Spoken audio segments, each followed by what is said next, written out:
Yo, so what is going on, guys? It is your boy MLG Squid here, and welcome to my very interesting video. This is a bit of a different subject, a bit of a different entire video format than what I've been doing for literally the past 3.5, almost 4 months now.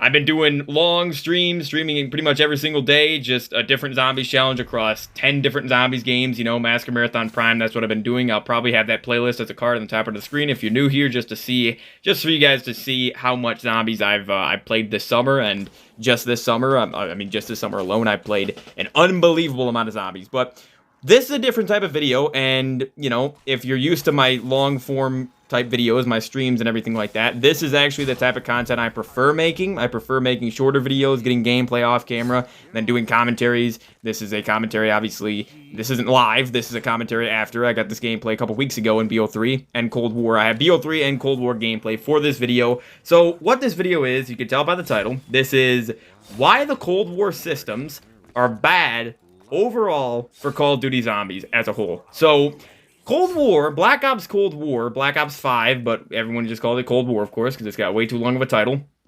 Literally, it's Call of Duty Black Ops Cold War. Like, that is the longest title in COD history, dude. They should have just called it just Black Ops 5 or just Call of Duty Cold War, you know, not, like, it's just, I think it's too long of a title. But, anyways, everyone just calls it Cold War. You know it by Cold War. So, there is a divide in the COD Zombies community right now. Mainly because of BO6, especially when they released the Liberty Falls gameplay, which they shouldn't have even done. It's the first time they've ever released early live gameplay and let YouTubers play it live months before the game comes out. Like, YouTubers usually get to play it. Like, YouTubers went and got to play Terminus, but you didn't get to see the HUD and literally every single aspect of the game in a live stream, you know? Like, I mean, that's why you had, you know, people getting, like, to round 50, just people just sitting there playing, talking to their chat while playing BO6. It's like they were just streaming the game, you know, just normally. I don't like that system, because Zombies is supposed to be a huge thing that you have to explore and unlock everything and unlock all the secrets for on day one. And we already know exactly, like, I literally have the layout of Liberty Falls not ingrained in my head, but I know the layout. Like, I know the layout of the map a little bit because of how much I've seen it. So, that's bad for Zombies. I'm just saying that right now, that's bad. Terminus, I don't know the layout of at all. I know the locations, but they shouldn't have released the Liberty Falls gameplay. They shouldn't have done it the way they did. But anyways, so, let me get to the topic at hand here. Like I said, there's a divide in the Zombies community. I am on, obviously, the BO3 side. BO3 is my favorite Zombies game of all time. Let me just give you my ranking real quick before we begin. My favorite Zombies game is BO3, okay, because it has the best maps, it's easily the smoothest, I think it still looks the best, and it's got great Easter eggs, great boss fights, weapon kits, everything like that. Gobblegums, huge aspect of the game. Characters, obviously, are really cool, even on Shadows. I even enjoy the characters on Shadows. Every map feels unique in this game. That's the bottom line. And unlike BO2 and BO1, I don't think there's a bad map in BO3. And especially if you include Chronicles, there literally is not a bad map in this game. Like, there's 14 maps in it. It's incredible compared to Cold War's 4 maps. And if you include you gotta include Outbreak and Onslaught. What, multiplayer maps with zombies on them? What? You consider that zombies? I certainly don't. So, anyways, basically, like I said, my ranking goes BO3, BO2, this is from best to worst, obviously, BO3, BO2, BO4, IW, BO1, probably Cold War, then World at War, then, like, the worst games like World War II, Vanguard, and Exos, and MW3. Exo Zombies is my least favorite Zombies game, by far. But, like, I'd much rather play Vanguard, because Vanguard at least has stuff to do in it, you know, it has stuff to unlock, whereas Exo Zombies is just bland to me, and just unbearable to play. But yeah, so that's my ranking. So it's got a little bit of modern zombies mixed with classic zombies, you know, BO3, BO2, BO4, IW. Those are my top 4 favorite Zombies games, okay? A lot of people have, or like half the community has Cold War as their favorite or in their top 3 favorite Zombies games. And this video is basically my video telling you why I like Cold War. I don't hate Cold War. I just strongly dislike the systems that this game introduced, and perfect timing with the Cold War gameplay. So, here's the thing. let me begin this off. Let me start this off with two questions for Cold War fans. Okay, I have two questions, two big anchor questions to begin here. The first question to Cold War fans, just Cold War fans, unless anybody else wants to answer.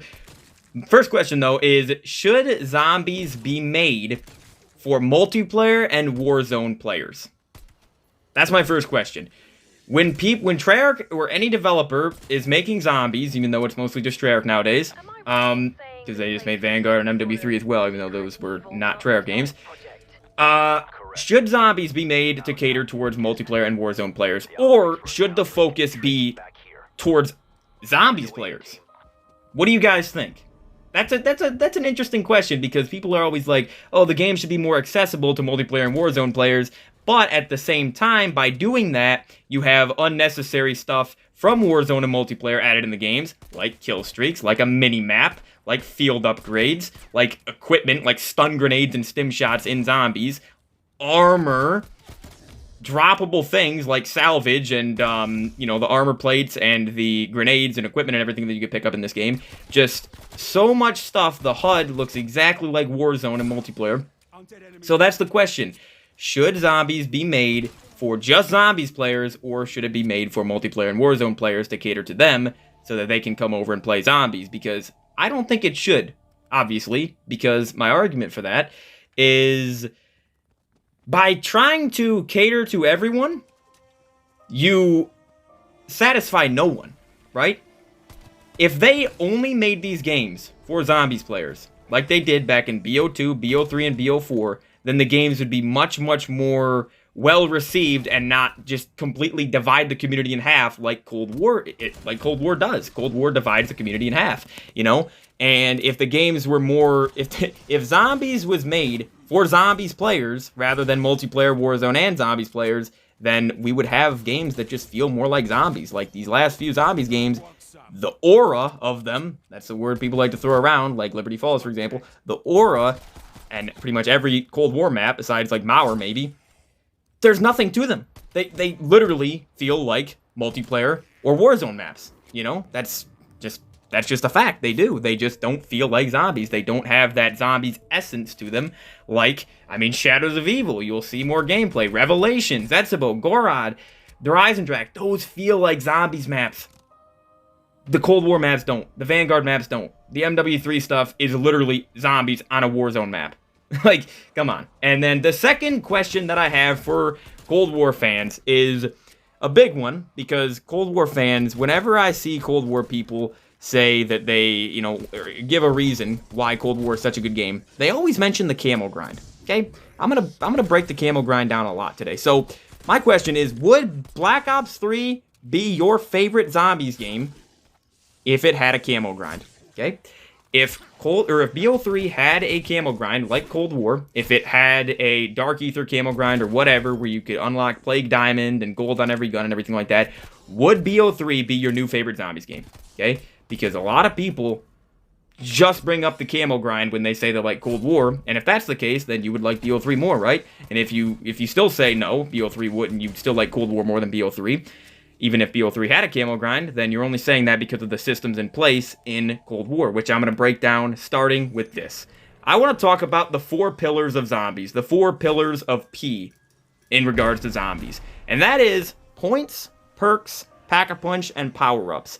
In my opinion, Cold War destroyed and completely dismantled and just ruined all 4 of those main 4 pillars of zombies, those main 4 Ps, points, perks, pap, and power-ups, okay? So let me begin with points. This is a big debate in the zombies community. It really shouldn't be a debate because there's clearly a better point system, but the point system in Cold War, you only get points, as you can see right here in this gameplay. You're only getting points. The reason I started with an M1911 is because everyone always says, oh, start with an M1911. It's the exact same as classic zombies. If you don't like loadouts, just start with an M1911. That's why I'm using an M1911 and still killing effectively on round 5, and I'm getting no points for it, and I can just go up and buy ammo for 250 points immediately for the weapon, instantly, okay? And you spawn in with a ton of reserve ammo, and you can upgrade with the skill tiers, which I'll talk about later as well, that give you increased, like, critical damage and everything like that, and you can use this M1911. Literally, the M1911 1911 in Cold War, you can use it to, what, 935 is the highest round, 935, and it's be more effective than the BO1, BO2, BO3, any ray gun variant,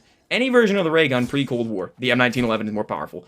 That should not be the case. It just should not be. So, the point system in Cold War, you only get points for killing a zombie.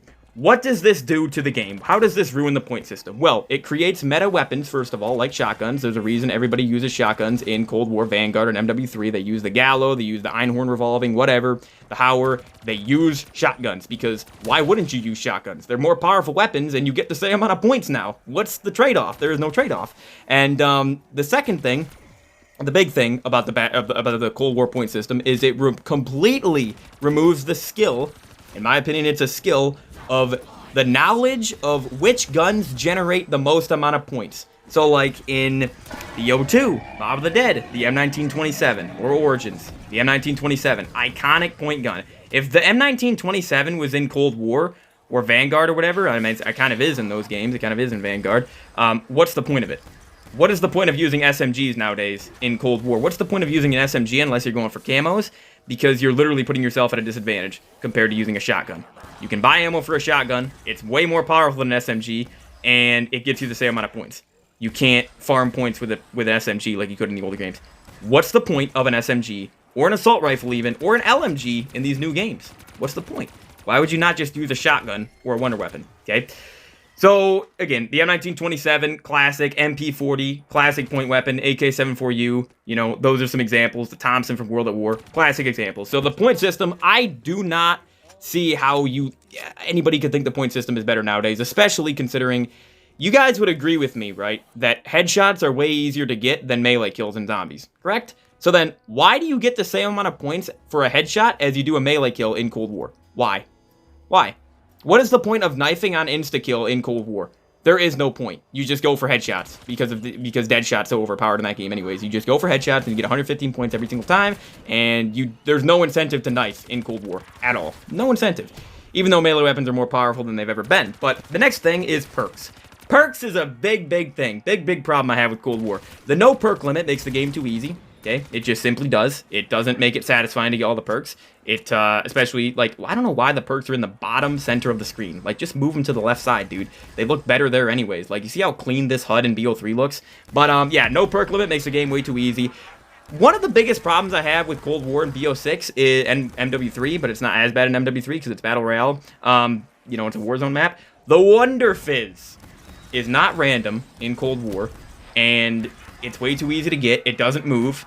And it doesn't give you a random perk. You can literally just go up to it. In fact, in prior games, you would have to drink the perk one by one, right? And the Wonder Fizz would move around the map. It would spawn in a random location. There'd be more than one location, right? And you get a random perk every time. It would be a gamble like the mystery box, okay? It would be random. It's not in Cold War. You just go up to it by like round 20, and you literally can buy every single perk. And on most maps in the game, besides the machine, you literally can just get to the Wonder Fizz by like round 10. It's unbelievable. And so what this does is you can just go up to it, buy every single perk in the game, all 10 perks, and you don't even have to drink them all. You literally can just go through the menu, click A on every single one of them, or X, whatever you're playing on, just buy every single one of them, and then you will not need to drink them. You'll only be drinking the first one. You'll only have the drinking animation for the first one. The rest of them just appear on your screen.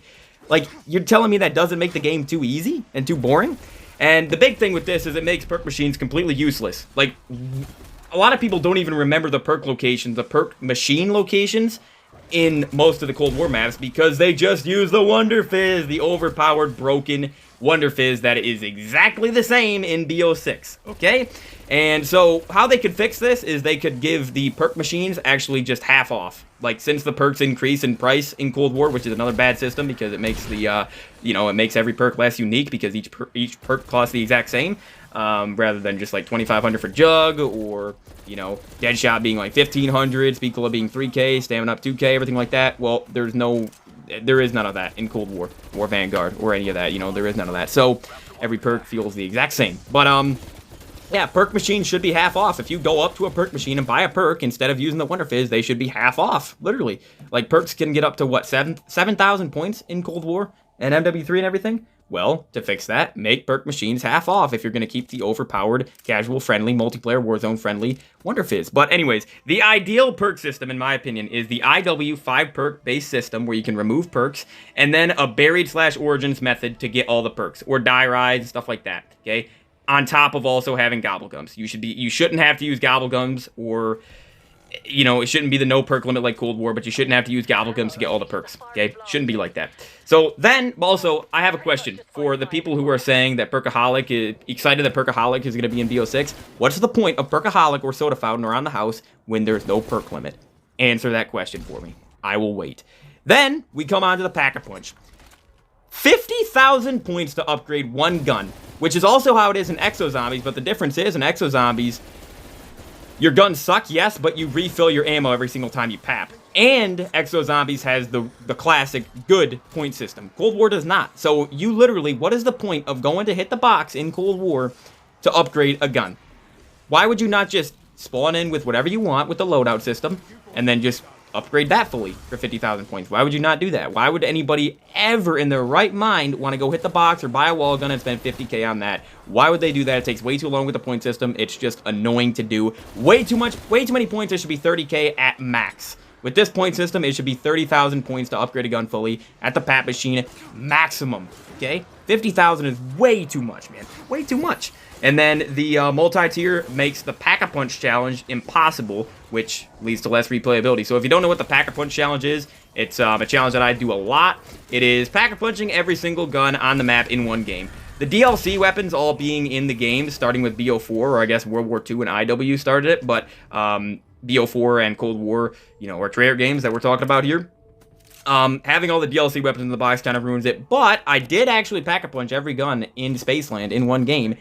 I wouldn't even attempt that on D Machine or Mauer or anything else like that, any Cold War map. Why? Not just because of the amount of guns in the box, but because of the Pack-a-Punch system. 50,000 points per gun, you can't do the Pack-a-Punch challenge, which is an absolutely iconic, fun, always great challenge to do in the old games. You cannot do it in Cold War. You can't. You can't even do it in BO4. I did it, but it's doesn't work very well because of the multi-tier pap. I am somebody that doesn't like multi-tier pap because I love doing the pap challenge. I love doing that. And also the Pack-a-Punch system in this game, the multi-tier pap, 50,000 points, makes box roulette challenges, a new gun every round basically, very difficult because you don't have enough points because the point system and the pap system to upgrade one gun for one round. You can't do it. So there's two challenges that are a lot of fun in old games that you can't do in Cold War. I've done them, but it does not work very well, believe me. So then we come to power-ups. All right, now power-ups are the thing out of the 4 pillars of P zombies, you know, the 4 pillars of P in COD zombies that Cold War ruined the most. Power-ups aren't completely terrible in this game compared to the previous iterations of them. However, they're worse, clearly. So why is bonus points in the game? Okay, why? Why is bonus points coming back in BO6? It's 500 points. If anything, the bonus points should scale up. Like, say I'm on round 29 in this gameplay, round 30. I'm fine with it giving you 500 points for like the first 15 rounds. After that, why could I be on round 100 and still get bonus points that gives me 500 points? What? Genuinely, who wants that? It's a waste of a drop. Literally worse than a Carpenter because Carpenters refill your armor and your shield nowadays, okay? And Carpenters aren't even in BO6, so that's another thing with just removing all the essence and all the aura of zombies that make zombies actually unique, removing Carpenter and putting max armor just to appease the Warzone kids and the multiplayer kids who don't play zombies, and they're like, oh, max armor, I know what that does. Carpenter, I don't know what that does. So yeah, it's just stupid. But yeah, so bonus points, useless. But here's the big problem with power-ups in Cold War. The ammo caches, okay? The ammo caches cause the double points power-up in Cold War to literally be better and more useful than a max ammo. If you disagree with that, I want to know why, okay? Because of the point system in this game, I would rather get a double points on round 30 than a max ammo. In the old games, that's not even heard of. Not even heard of. The ammo caches are one of the worst additions to zombies because, for one, it makes the game way too easy. You can buy ammo for literal wonder weapons, and so that takes that argument out of the way. You might be like, oh, well, max ammos are still good for wonder weapons in this game. No, because you could just buy it for 10k points from the cache, buy ammo for wonder weapons whenever you want. Doesn't require any skill, nothing. So, yeah, the ammo caches literally cause double points to be more useful than max ammos, and the point system. It's kind of like a joint operation right there. So, moving on, we have some smaller things here, some smaller problems. Armor and salvage, okay? Now, I don't have too big of an issue with the if they fixed the previous four pillars that I was just talking about, if they fixed those 4 things and kept armor and salvage in the game, I wouldn't be that upset, okay? But let me explain to you why armor and salvage is worse than the previous systems. How is armor, okay, how is anybody gonna explain to me how armor is better than shields? How? Genuinely, how is it better? And also, how is anybody going to tell me that picking up, you know how you pick up grenades and equipment, stim shots, monkeys and stuff like that from killing zombies in Cold War? Somebody going to explain to me how that's better than the IW pouch system, where you get pouches from the zombies? Because I feel like that system works a lot better. Plus, you can pick up the items much better, and you get ammo clips and everything like that. So that alone, if the IW pouch system was in a Treyarch game, that would be better than the system that is in, I mean, dude, it's in Cold War, Vanguard, MW3, and BO6, where you just go up and pick up equipment from the ground from zombies you kill. Like, it just... Pouches... The IW pouches work way, way better in my eyes. Way better. Significantly better. And also, they could just remove the ammo caches. Oh, here's another way they could remedy the ammo cache situation, okay? Here's another way they could fix it. World War II zombies, if you pack-a-punch your gun... Say it's a box weapon. Say if it's... What's a box weapon in... The ribby rolls. Say the ribby rolls, if you pronounce it, I think it's... That's ribeye rolls, ribby rolls, however you pronounce that SMG in World War II. If you pack-a-punch that, you can go back to the pack-a-punch machine after spending 5K, and you can buy ammo for whatever gun in the game, except wonder weapons, for 4,000 points at the pack-a-punch. One spot on the map, 4,000 points, refill all your ammo. How is that not what's in Cold War? How did they decide on ammo caches, which are literally around every single corner you turn in Cold War and Vanguard and MW3? MW3, you don't even have to spend any points to refill your ammo, dude. And obviously they're in BO6 as well. They literally didn't even change the texture from Cold War to BO6. But, yeah, literally, the World War II PAP system where you can just refill your ammo, that's how you solve it if you really want to have... Like, I don't think it's overpowered in World War II by any means, because that game's actually balanced. It's still difficult, you know? Cold War... The ammo caches are one of the things that make the game the easiest zombies game ever created. But, yeah, so the armor and salvage overall just adds more unnecessary garbage. That's all it is. It's just unnecessary, you know? It's just like, oh, I'm gonna go pick up some salvage on the ground after I kill a horde of zombies. Like, come on, man. It's unnecessary clutter. It takes you out of the experience. Like, Shadows of Evil, BO3, BO2, BO4 maps, you're immersed in the experience. Even IW. And then, you know, in World War II... And then you have Cold War. You never feel like you're immersed in the game, you know? But maybe that's also because, you know, you can just call on a helicopter to rescue you at any given time. So it takes away the actual feeling of you, you know, being alone and being stranded against this, you know, this huge horde of zombies that just is infinitely spawning, you know? But, and I actually like the exfil system, and I'll talk about that later. But another thing with this point is armor is not unique like the shields, literally. The shield, think about the rocket shield on Shadows, the Zetsubo, like, overgrown shield or whatever with the vines or whatever on it. You think of the normal zombie shield that's on, like, Origins and Transit and stuff like that. But then you also have other shields, like the Dragon Shield on Gorod and Rev. Incredible shield. Kills an entire horde in one shot. That's incredible. Amazing. And it looks cool. It's amazing. Incredible shield. You can upgrade it and everything, too. You can't upgrade armor, to my knowledge, in any Cold War maps, you know? You can't just do, like, a mini quest or whatever, or a side Easter egg to upgrade it like you could the shields. The 9 shield, the Brazen Bull, really cool, really unique, fits the map. Same with Ancient Evil. Yeah, overall, like, even the ballistic shield that's on a lot of the BO4 maps, because they didn't have enough budget to make a different shield for each map. Like, imagine if they would have made, like, a snow shield that was, like, essentially the Tundra Gun blast. Imagine if that would have been the shield on Toggertoad. Like a dragon shield, but a snow effect instead of, like, the fire that the dragon shield blasts out. That would have been sick if BO4 would have had, you know, more support. But anyways, that's it for that point. Next up, we have field upgrades. I won't spend too long on here because I actually don't hate these too much, but field upgrades are way too overpowered. but they're not satisfying or rewarding like the BO3 specialists. Like the sword that I have in this gameplay that you actually have to do something in-game to get. That's my biggest problem with field upgrades, is they're given to you right off bat. You don't have to do a single thing to get them, and they're overpowered. And you can switch them in-game, which I like the fact that you can switch them in-game, but I would rather have the BO3 system where you either get them from the box or preferably you do a quest, because look at this.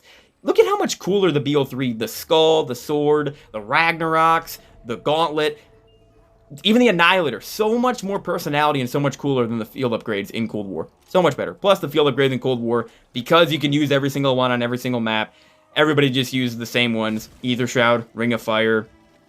Yeah, like, yeah, that's pretty much it, you know? So, yeah, it just, in my opinion, BO3 Specialist, way, way better. Moving on to loadouts, okay? I hate loadouts. I really do. I think they ruin the progression of the game, but what they do is they make the first 10 rounds mind-numbingly easy. There is no challenge for the first 10 rounds. You don't need to buy a wall gun to start you off. You don't need to hit the box. Nothing. Absolutely nothing. And when's the last time you guys bought a gun off the wall in Cold War? Genuinely. In the early game. Later on, you might, because the guns turn purple and gold. But in the early game, when you're actually setting up, when do you buy a gun off the wall? Or hit the box, if you're not getting a wonder weapon. If you're not trying to get the ray gun. When do you hit the box or buy a wall gun? So, yeah, it deletes the setup, completely ruins the setup of classic zombies in the early round progression, which is a huge part of zombies, and like I said, wall and box guns become utterly useless. The only people that want loadouts in the game are people who only play zombies. They say they're passionate about zombies, but all they do is just grind camos and then stop playing once they have all the camos in the game.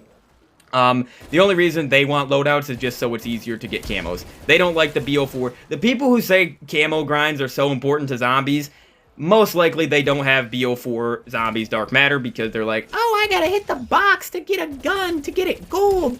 Yeah, that's what you have to do, dude. That's how it should be, because I got Dark Aether in Cold War Zombies a couple years ago, like 3 years ago, and it's a cool camo, but I didn't feel very proud when I got it, because it's like, it's easy. It is by far the easiest mastery camo in all of Zombies to get. Like, if you have Dark Aether, I'm sorry, but that's not impressive. It's not. Unless you have it in Vanguard, then it's a little bit more impressive because it's more of a grind, but yeah, Cold War Dark Aether, cool camo, not hard to get at all. It's not impressive. So yeah, loadouts, just start us with a pistol, or even better, have the World War II or BO4 system where you can spawn in with a couple guns like the Olympia or M14, you know, guns that are in the spawn room, or at most, like one room from spawn, like the MOG 12 or whatever. Yeah, that's the best system. You can just choose to spawn in with a pistol or a low-tier weapon. That's how it should be. Speaking of tiers, let's get to the rarity system, guys. The rarity system is complete unnecessary garbage. It's completely unnecessary garbage, alright?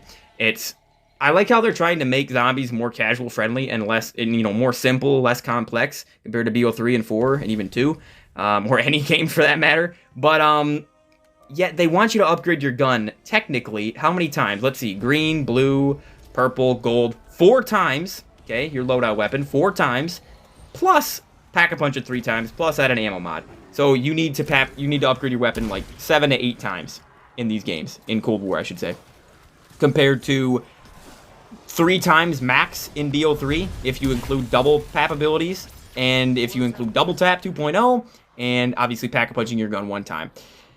Double tap 2.0 would make snipers and shotguns way more useful, okay? Especially snipers, because when's the last time you used a sniper when going for a high round in Cold War? You don't. You just don't. In BO2, I use the DSR all the time when I'm going for a high round, because it's genuinely an incredible weapon, and it can get a lot of collats, bring you to round 50. It's a great weapon. Why would you use a sniper in Cold War? Why? You know, because of double tap not being in the game. Double tap makes snipers incredible, and yeah, you want double tap 2.0 back, you have to remove the rarity system. You do. They can't be in the game together. They can't. At least with the Pack-a-Punch system as well, the multi-tier PAP, they can't be in the game. So, next we're going to get into camo grinding. I'm actually going to talk about this a little bit more in depth. So, actually, I'm running out of gameplay right here. Oh, no, I do have one more BO3 clip. Okay, so, camo grinding is fun, definitely. Believe me, I do enjoy camo grinding in zombies. However, like I said earlier, it is not satisfying or rewarding to get Dark Aether like it is Dark Matter in BO4 zombies. It's not, because it doesn't take long. It's extremely, extremely easy, because Cold War is extremely, extremely easy. You can spawn in with whatever gun you want, and just get it gold in a day of playing, if that. It's not difficult at all. The hardest part is ranking up your guns to max level, but if you already got all your guns maxed out from playing multiplayer or whatever, which most people who grind camos in Cold War do, play a lot of multiplayer in Warzone, you know, you're not going to struggle at all getting Dark Ether. You're not. It doesn't take long at all. So, once you do get Dark Ether, though, in Cold War, what is there to do?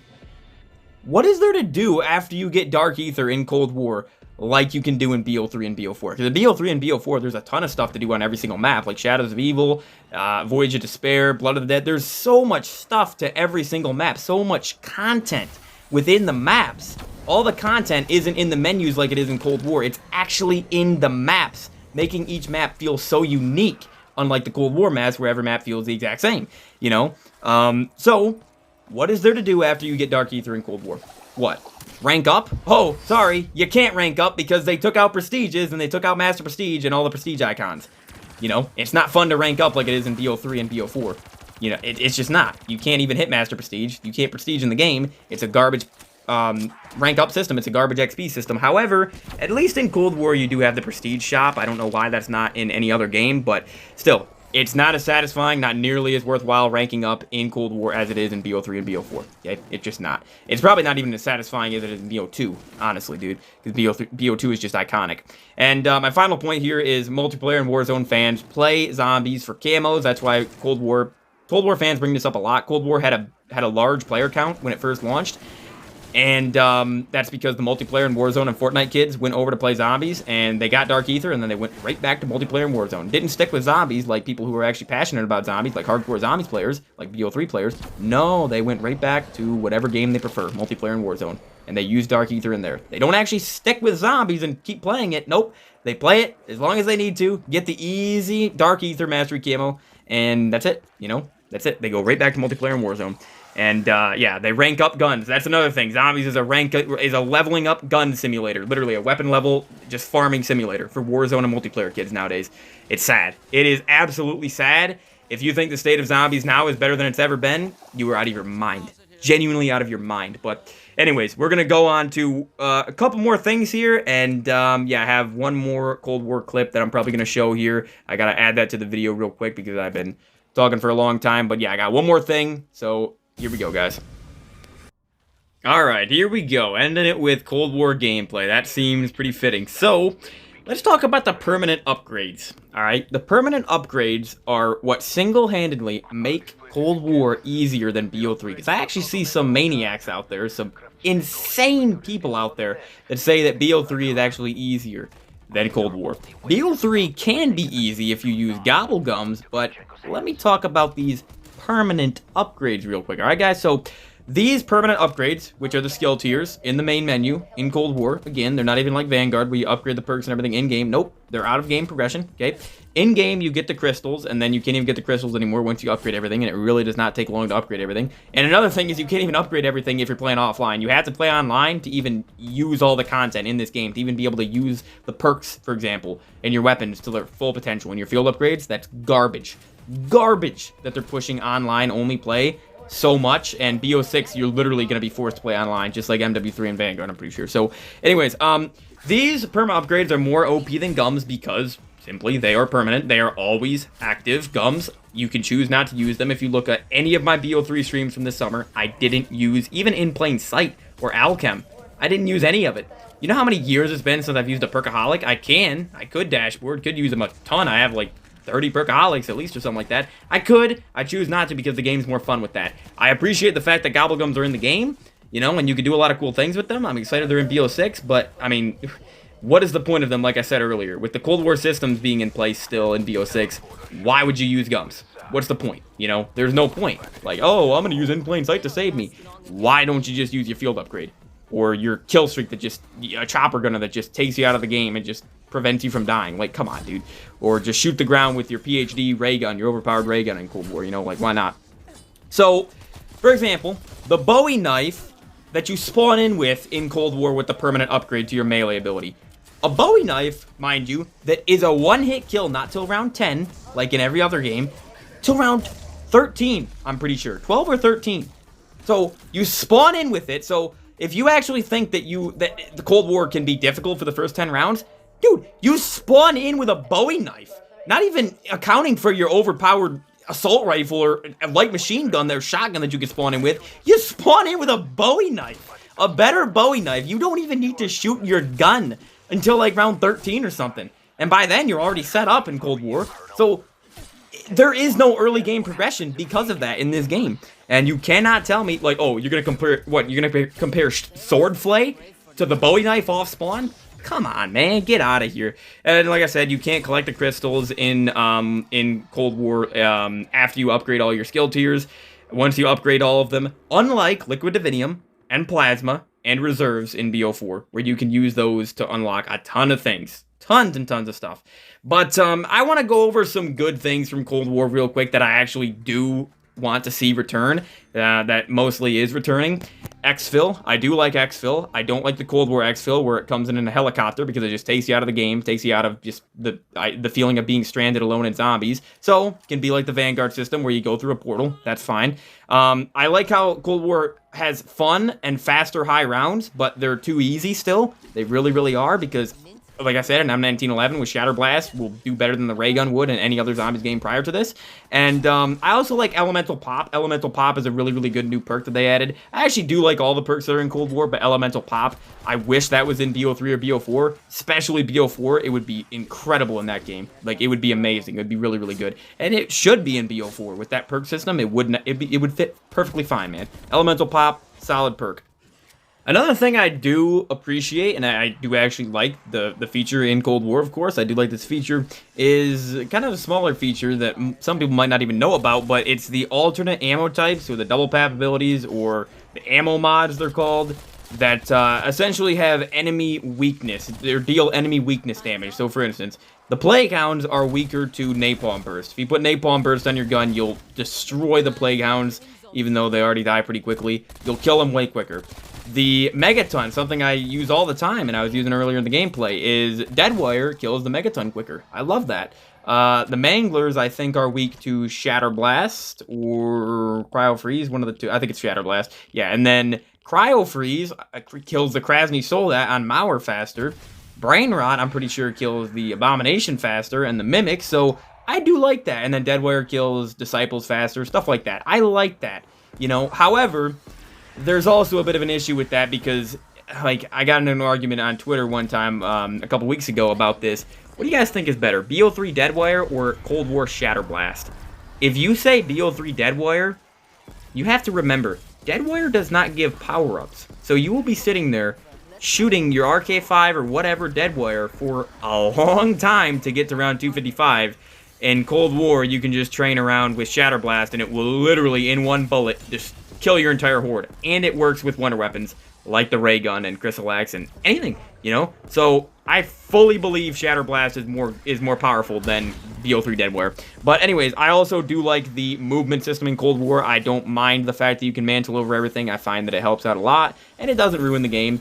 And then the trials in Cold War were first introduced, very similar system in Ancient Evil, and yeah, I think they work better in Ancient Evil just because you're weaker in that game, and, you know, you're not completely overpowered like you are in Cold War, but I do think that you should not be able to get wonder weapons from Trials, because it just ruins the box, and it ruins the quest that you have to do to get the wonder weapon. There should always be a quest to get the wonder weapon, or you should be able to hit the box. So then I kind of just want to wrap this up here, guys, with my ideal zombies game, because here's the thing. I don't want a BO3 2.0 like some people will probably say. I don't want a carbon copy of BO3. I play every single zombies game, and you can look on my channel if you really want to see that. So the IW and the BO2 perk system, with Gobblegums also, giving you extra perks like BO3, and I guess in BO4 technically as well, that is the best perk system, alright? I explained that earlier. That's the best perk system I think they could come up with, alright? And then Cold War / IW / BO3 paps. So what I mean by that is IW, you can do the Easter eggs to double pap your weapons, unlike Cold War, where you just need to spend 50,000 points. And then I do like the Cold War ammo mod system, where you can choose your ammo mods. And then I also like the BO3 system, where the ammo mods are as powerful as they are in that game, like Blast Furnace, Killed an Entire Horde, Fireworks. I love that. So then the classic point system and power-up system, I'm not even going to explain that. That I won't even argue with you on that. That is, I can't change my mind on the point system. All right, I can't. So the World War II PAP ammo as well. That's another thing that instantly could take away ammo caches. Instantly, that would fix it right there. Cold War movement, like I said, I do prefer the Cold War movement. Cold War high rounds as well. Cold War is a fun game to go for high rounds. It's too easy, but with some adjustments, like I've explained in this video, I think they could definitely fix it.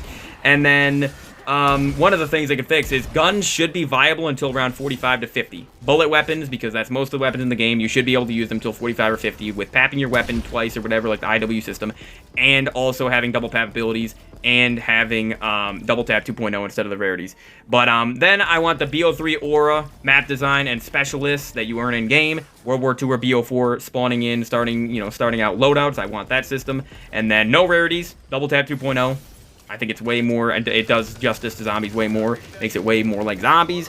BO1/BO2 or BO3 or IW HUD. I think those are the best HUDs we've ever gotten, not just a copy from Warzone. And, you know, they're actually unique to zombies. And then the IW Super Easter Egg Director's Cut. That's the best Super EE we've ever seen. Anyway, so guys, that's going to be it for the video. I'm out of gameplay. Leave your comment down below. Let's have a discussion in the comments. And yeah, like I said, I don't hate Cold War. I actually really enjoy it. But I don't like the fact that these systems are returning because I genuinely think they do more to hurt zombies than help it. But peace out, guys. There is human to forgive is divine. Well, I'm not forgiven and the error ain't mine. They ain't quite human, least they're not to my eyes. One sip of this and I'll give them the shock of their lives. Yeah, we got the guns and we got the bombs and get shot.